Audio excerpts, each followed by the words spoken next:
The 2018 U.S. elections may have been historic for women candidates, but as a female member of parliament in Hungary, you find yourself a part of a minuscule minority.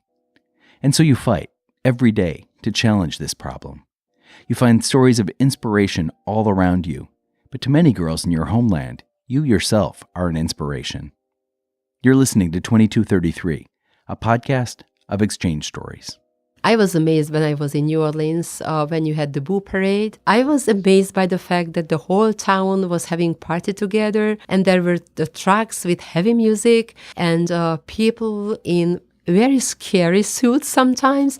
I was standing there with New Orleanian families, children and parents and youngsters and elderly people, and we were having fun together, we were dancing together, and we were waiting for the candies and for the little things thrown out of these vans, and we were so happy together. We were sometimes singing together, and I think that was a very refreshing moment for us, because really we came from different cultures, and we just realized that when it's about Halloween, we all have the same feelings, and I can say the same thoughts. And it was incredible for me to see all those men, serious men in Ghostbusters suits, dancing to the famous music of Ghostbusters, and also all the serious women and men in a total mask and those marvelous suits dancing and singing together.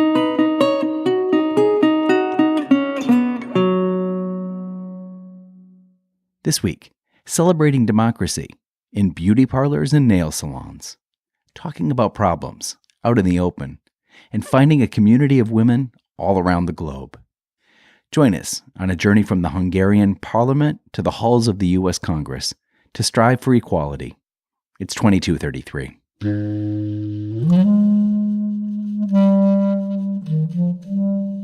We report what happens in the United States, warts and all. These exchanges shaped who I am. When you get to know these people, they're not quite like you read about them. They are people very much like ourselves. Oh, that's what we call cultural exchange. Ooh, yes. My name is Bernadett Szél. I come from Hungary, and I am a member of the Hungarian Parliament. I participated in the IVLP program.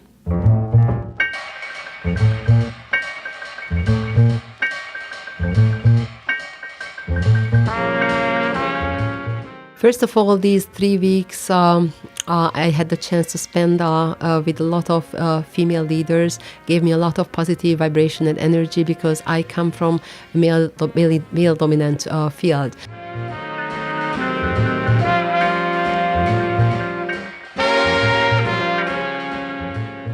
As Congresswoman Johnson said, this is a nation of nations, and I was amazed by the diversity. And I'm so happy that I had the chance to see Washington, D.C., but I am even more happier to have the chance to see many states here, because, yes, you are connected, you form one nation. But in reality, you have a very diverse culture, and you showed me a beautiful example of how to live together since coming from different cultures.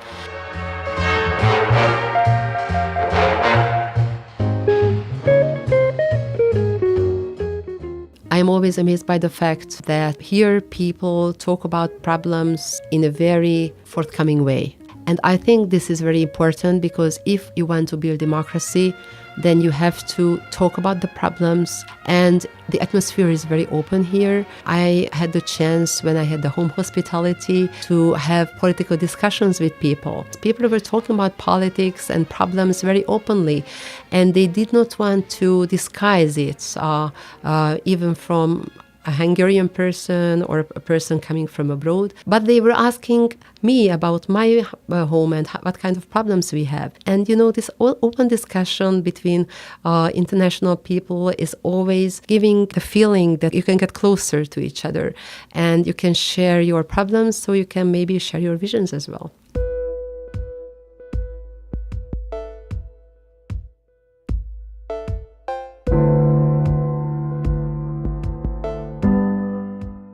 It It was amazing for me to meet Congresswoman Eddie Bernadett Johnson in Dallas. She said when I was asking her about what her motivation is, that finding something that is productive on the day while I am here. And I was amazed by her. She is serving currently her 13th term in the U.S. House of Representatives. And she is actually the first female and the first African American to be elected as a Texas senator since the Reconstruction era. She was the one who invited hundreds of women, international peace activists, politicians, educators to Dallas to attend a program which is called A World of Women for World Peace. It was after 9/11, and she wanted to bring a culture of peace in the world. And she was promoting nonviolent resolutions in conflict zones. She said when we were in the building that while looking at the window, she can see the positive results of her previous decades in politics. Remember, she began in 1972. But when answering my question about the results she is the most proud of, she was talking about giving maternity leave for teachers and giving school breakfast for poor children.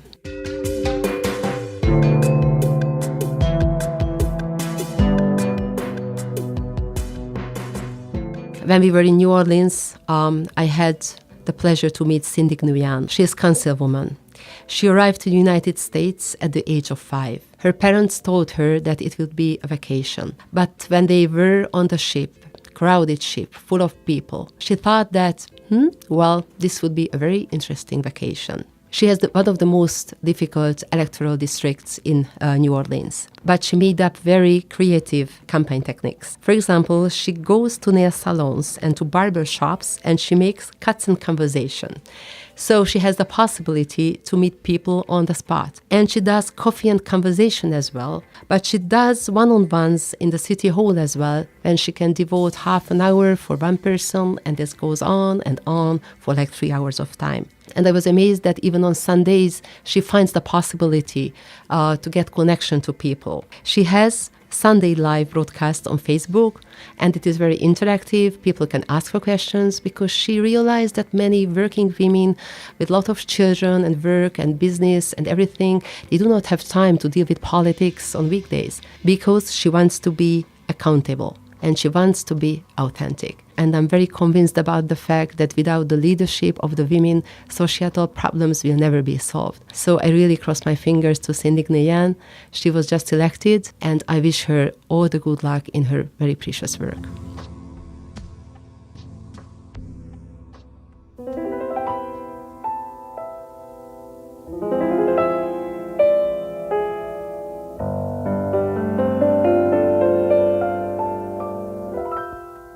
There are not many of us in Hungary who are women and who are in politics. Currently in the Hungarian parliament, the representation of women MEPs is exactly 10%, and we want to attract women in politics because we want to have the possibility to learn from their experience, and we want to represent them in the Hungarian political life. We have our special problems being women, and we have our needs, and we want to influence politics. But then we have to run for office. I've been in the parliament for 2012. I have already met a lot of young women, and they said that they are not brave enough to get in politics because the language that is used in politics is not the language they want in their own lives. And that is why they are sometimes not even eager to follow the news, because they have the feeling that news are not about themselves. And I want to give politics back to people. And that is why it is very important, like what Cindy Nguyen does, to go to the barbershop, to the nail salon, to where people are, so that people can feel that we politicians are there for themselves. We want to give information for them, but we also want to listen to them.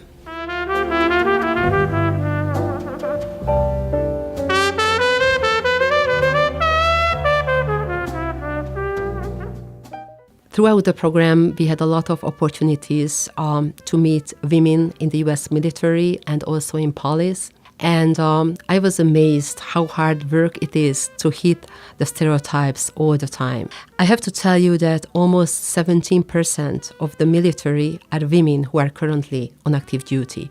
And in this beautiful country, you have more than 200,000 women veterans. It is very important to fight against stereotypes because the principle or the stereotype is like that a veteran is a man.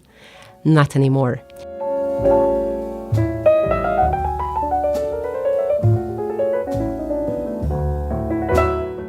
I was amazed when I heard that in many times, women and men are not evaluated on the same basis. Many times, men are evaluated on future performance, while women on present performance. So like, Joe will be able to do this job, but she has never done this job yet. And this makes the difference because Joe will get the job, but she will not get the job.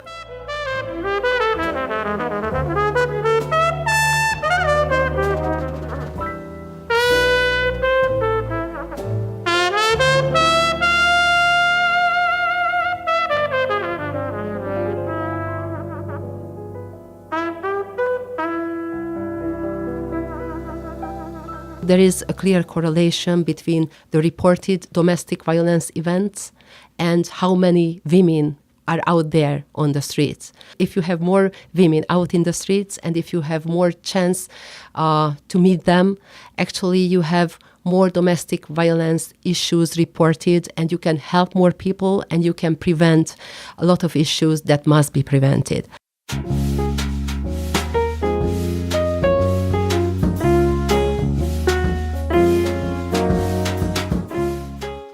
I have to tell you that it was a lifetime memory to meet Chief Jimmy Perdue from Texas. He had a vision because he is really a visionary man. And he had the vision of providing the women in his department with the tools to succeed in the field of law enforcement. And he said that first we have to begin it with ourselves. So he influenced his own area and he changed his police department by creating an environment where women are welcome. I loved his motivation. He said that he has a 25-year-old daughter and he wants to treat women in a way he wants her daughter to be treated. And I think that diversity he created serves as a very good example for many, many police departments all around the US nation and also all around the world. Because we all know domestic violence is there. We all know that a lot of criminal acts can be prevented. And I think that the contribution of police women and officers is an absolute must in this field.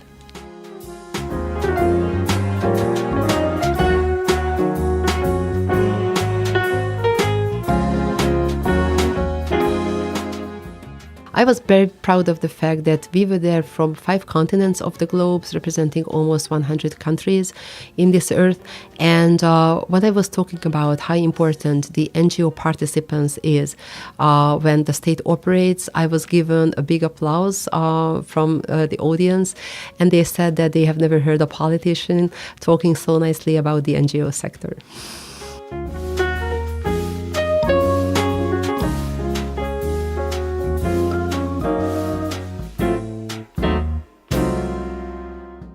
This trip was really about diversity for me, and I will never forget the faces I met because I just realized that we women, we just came from so many countries, but we share basically the same stories.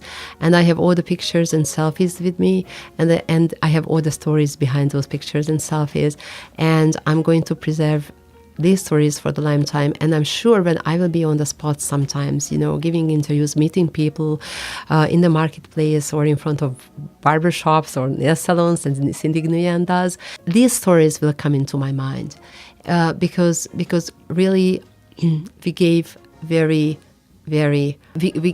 precious gifts to each other.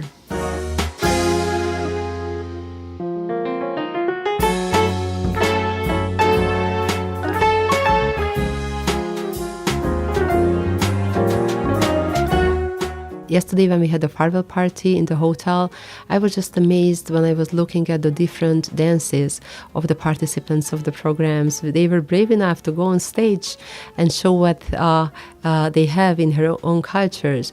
And we were just applauding to each other, and really I had the feeling that the whole globe is in that very room.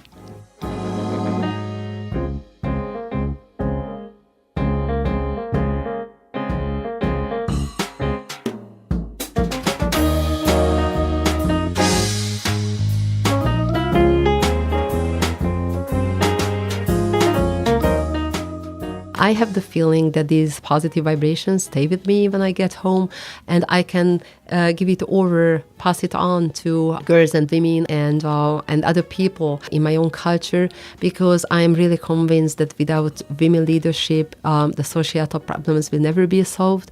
And I think what I was given here, all the personal stories of women leaders, they just make me feel we all go through a way which is not easy at all, and we must never give up. And this perseverance is an absolute must on this field.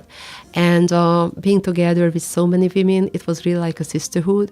And I am sure that this network will survive after closing this program, because we have so much in common. We have just realized, coming from almost 100 countries of this globe, that even though we come from different cultures and different backgrounds, we share basically the same problems.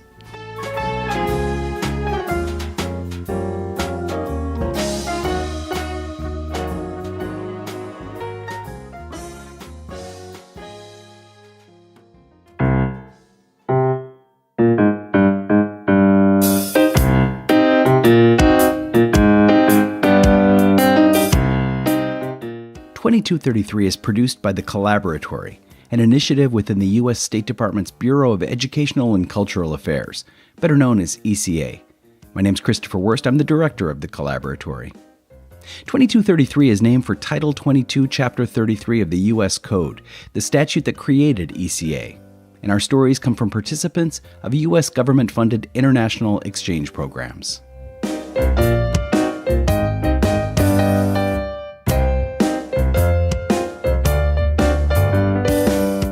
In this episode, Bernadett Szél shared her story and moments from her recent U.S. IVLP program on peace and security.